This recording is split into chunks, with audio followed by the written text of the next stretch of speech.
Elecciones libres, ciudadanos presentes y activos, políticos capaces y honorables, división de poderes, políticas públicas que responden a los desafíos de los tiempos, resultados que ofrecen desarrollo a las naciones.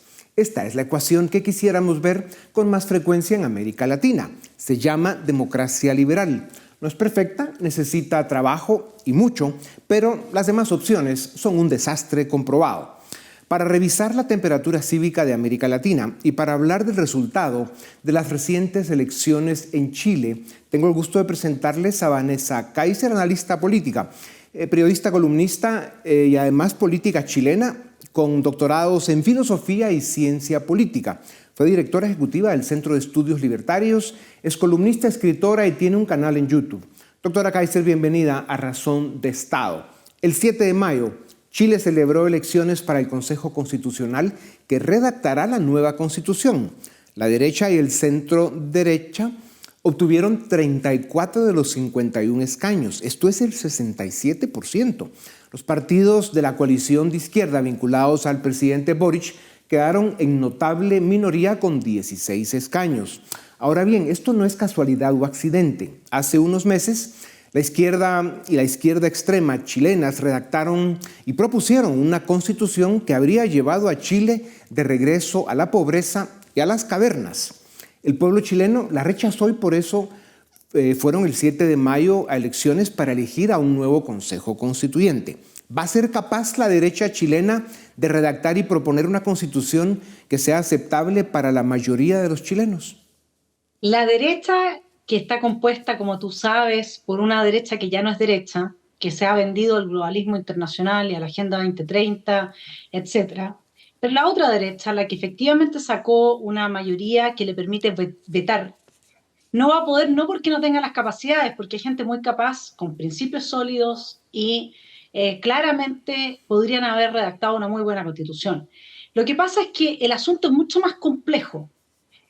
Hay 12 bordes que vienen preredactados donde se contiene el modelo sobre el cual luego un comité de expertos trabaja y entrega a estos recientemente elegidos un documento que es una constitución lista. Es decir, los recientemente elegidos consejeros de este Consejo Constituyente, que son 51 personas, no pueden redactar nada. Solo pueden aprobar o aprobar con modificaciones lo que les entregue el comité de expertos. Y ese comité de expertos fue apuntado a dedo por la clase política que violó los resultados del plebiscito donde ganó el rechazo, porque supuestamente si ganaba el rechazo se terminaba el proceso constituyente, con el artículo 142 que establecía que de ganar el rechazo, listo, se acababa el proceso en Chile. Pues bien, ganó el rechazo y ellos violaron el artículo 142, continuaron con el proceso constituyente y 8 personas que nadie eligió de extrema izquierda, la mitad de ellas se pusieron de acuerdo en estos 12 bordes.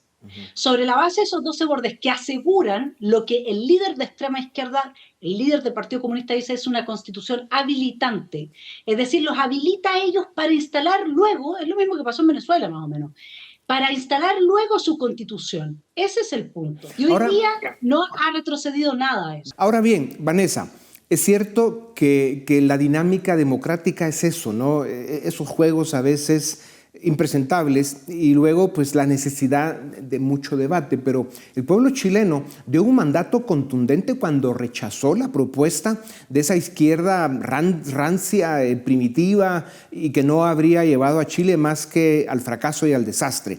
Esto quiere decir que cualquier proyecto que salga en este nuevo esfuerzo constituyente tiene que reflejar el mandato del pueblo chileno y en todo caso parecerse más a la constitución existente que a lo que propuso esa izquierda radical que, como digo, habría destruido a Chile. Pero este proceso habrá que pasar por él porque ya estamos allí y Chile va a tener que resolver de alguna manera. En el peor de los casos, lo que esperaríamos entonces es que si la nueva propuesta sale igual un Frankenstein descompuesto que no lleva a Chile a ningún lado, la pueden volver a rechazar. ¿Es correcto?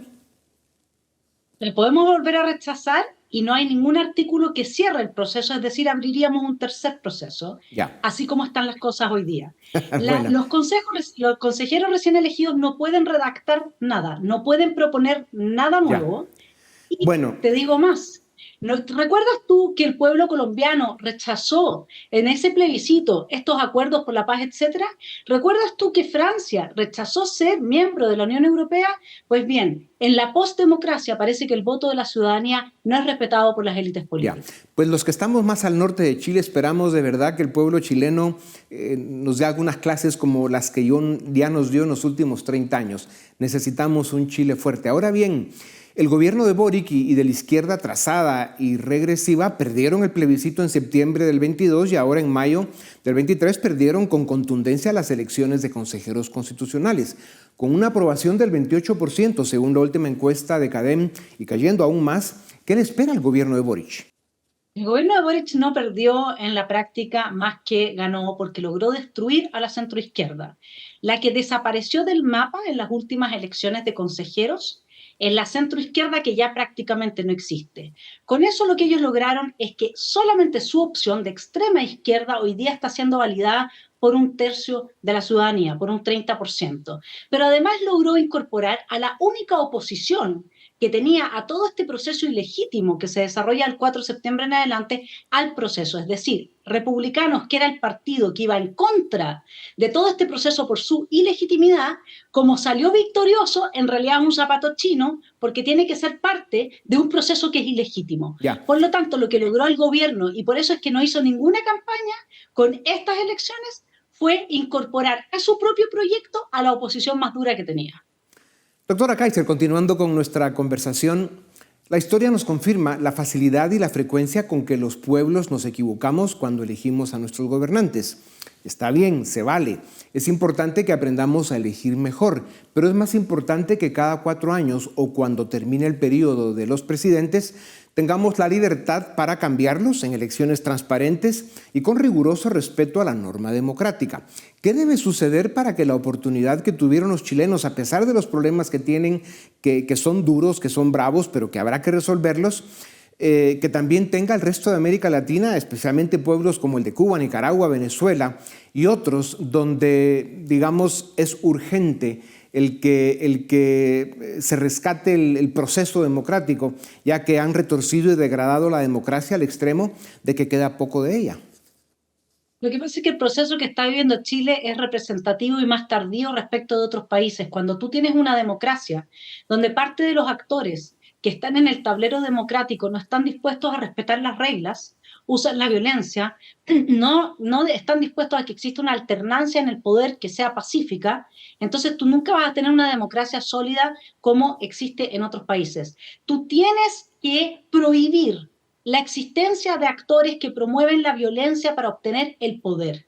Tú tienes que prohibir la captura del Estado por parte de gente que no son burócratas profesionales que aportan sus servicios a la ciudadanía, sino que son operadores políticos de ciertos partidos que impiden luego la alternancia en la práctica del poder. Porque tú no sacas nada con elegir a un presidente de un color político si el Estado completo está capturado por el otro color político. Y por lo tanto lo que nosotros tenemos que tener son mucho mejores instituciones y personas como el fiscal nacional colombiano que le paró los carros a Petro y le dijo que él está dispuesto a poner su vida en pos de la defensa de la Constitución y de la democracia. Yeah. Y nosotros lo que necesitamos es más gente como ese fiscal.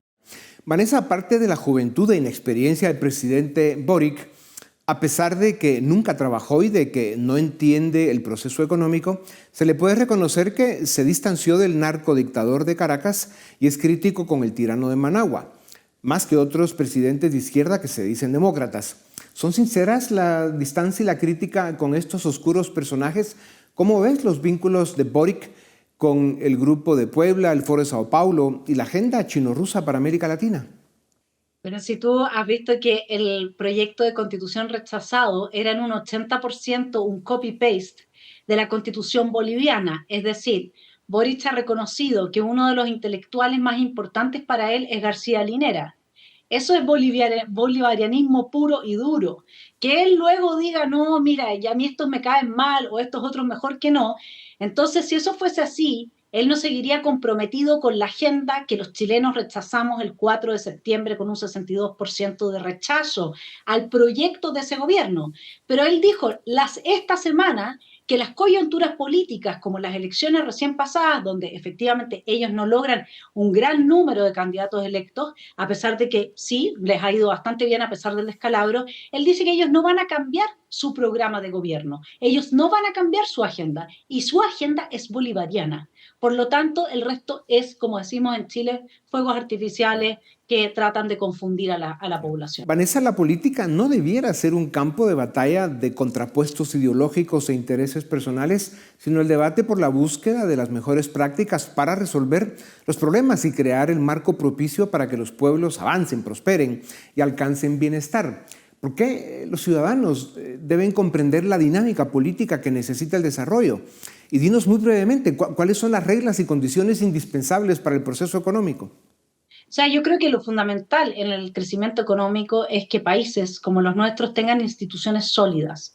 Eso quiere decir que si un inversionista llega a poner una empresa que da empleo en un país, sepan que no le van a expropiar la empresa, sepa que no van a haber reglas laborales que hagan imposible la tasa interna de retorno de su inversión, porque las economías como las nuestras crecen a partir de la inversión extranjera. Entonces la pregunta es cómo nosotros llamamos a esa inversión y cómo la invitamos a que llegue a nuestros países, genere trabajo y con eso un bienestar general. Bueno, tenemos que tener reglas muy claras, instituciones respetables y tenemos que tener también una política de educación que permita que tengamos buenos trabajadores que puedan ser empleados y aportar con sus virtudes y sus talentos a los procesos productivos de dichas empresas. Doctora Kaiser, continuando con nuestra conversación, las oportunidades, el bienestar y el desarrollo que ofrece la democracia liberal, republicana y capitalista están demostradas en el éxito y el desarrollo de las naciones modernas de Occidente. América Latina por el momento parece alejarse de ese camino, aunque las noticias de Chile, a pesar de todo, son alentadoras. La democracia liberal no es un sistema perfecto, pero todos los demás destruyen las naciones y las condenan al subdesarrollo. Y los pueblos y los ciudadanos debemos entender esto. ¿Cómo podemos rescatar la agenda liberal para el siglo XXI? Bueno, principalmente hay que entender que hay tres tipos de libertades en la teoría y que sabemos que existen en la práctica. Una es la libertad como no interferencia, es decir, si yo quiero viajar a Guatemala o quiero viajar a Colombia, que nadie me lo impida, o que dentro de mi país yo quiera ir de un lugar a otro, nadie me lo impida, nadie me meta preso por cualquier cosa, ni me impida viajar. La otra, que es lo que se llama la libertad negativa que defienden los liberales, la otra es la libertad positiva, que es la libertad que yo tengo para hacer algo, es decir, para que yo pueda contribuir como ciudadano al proceso político, necesito educarme. Para que yo logre ciertos ingresos, necesito idiomas, estudios, etcétera, ¿no es cierto? Esa es la libertad positiva, la libertad para algo. Pero ninguna de esas dos libertades es posible sin la libertad como no dominación. Eso quiere decir la soberanía de nuestros países. Nosotros tenemos que partir por recuperar la soberanía de nuestros países, es decir, que nosotros seamos capaces de darnos reglas a nosotros mismos y poner no solamente reglas de gasto fiscal, reglas de endeudamiento fiscal, porque no puede ser que terminemos endeudados con una China o con un Fondo Monetario Internacional y perdamos absolutamente la capacidad de tomar las decisiones y nos transformemos en colonias de esos imperios. Nosotros tenemos que empezar por defender la libertad como no dominación que defendían los romanos y las antiguas ciudades griegas. Mira, y muy brevemente, ¿no crees que eso pasa por el cambio y la renovación que deben ser una constante, ¿no? La democracia capitalista también debe evolucionar para responder mejor a las necesidades y a los desafíos de nuestro tiempo. ¿Qué sugieres en dos palabras? Yo sugiero que tengamos un Estado de Derecho muy sólido, que volvamos a rescatar la igualdad formal ante la ley, la igualdad sustantiva y todo este progresismo que se promueve es la destrucción del Estado de Derecho. No puede ser que a mí, por cometer el mismo crimen que a ti, como tú eres hombre, a ti te den una sanción más alta que a mí porque el patriarcado a mí me hizo víctima. Y entonces hay que equiparar. A mí me dan 2 años de prisión y a ti te dan 200 años de prisión. Eso no es posible. Entonces nosotros necesitamos un Estado de Derecho pero que se cumpla, donde los políticos que no cumplan con las leyes se sequen en la cárcel. Pero mira los casos de Singapur, mira cómo funciona China. Cualquier país que ha logrado salir de un estado de corrupción y destrucción absoluta lo hace a través de leyes draconianas, imponiendo penas altísimas a quienes violan esas leyes. Y yo creo que es el único camino que tenemos, Estado de Derecho con igualdad formal ante la ley. Claro, en un contexto de valores liberales, ¿no? La libertad como fundamento. Con un sí o con un no, Vanessa, parece ser que para salvar nuestro futuro, entonces, Los latinoamericanos debemos rescatar la política y mejorar la oferta electoral. ¿Por dónde empezamos? Es complicado mejorar la oferta porque mientras los votos se compren, la oferta electoral siempre va a ser mala. La gente no vota por principios, vota porque el candidato les regala una olla o les regala un techo para su casa, etc. Hasta que los Entonces, eduquemos entonces. mientras nosotros los tengamos clientelizados, es decir, se usen como hordas de votantes a cambio de políticas públicas sociales, va a ser muy difícil que mejoremos la democracia. Es decir, lo que necesitamos es un Estado que en su gasto sea limitado, sea subsidiario y sea restrictivo a quienes más lo necesitan en la sociedad, de modo que no se pueda usar al Estado como aparato clientelar que captura a los votantes en favor de ciertos sectores ideológicos. Desarrollar un país tiene condiciones, ¿no? Sacrificio, trabajo, libertad, certeza jurídica, un mercado abierto y respeto a la propiedad privada. De México a la Argentina tenemos tareas pendientes extraordinarias. Vanessa dicen que el optimismo es bueno para la salud y la esperanza alegra el espíritu. Aquí hacemos cada día un acto de fe por la libertad porque estamos convencidos de que ha sido y será siempre el camino al bienestar de los pueblos. Gracias por tu tiempo, doctora Kaiser. Tu presencia y tu compromiso con la libertad y la democracia son imprescindibles. A ustedes también gracias por acompañarnos una vez más. Esto es Razón de Estado.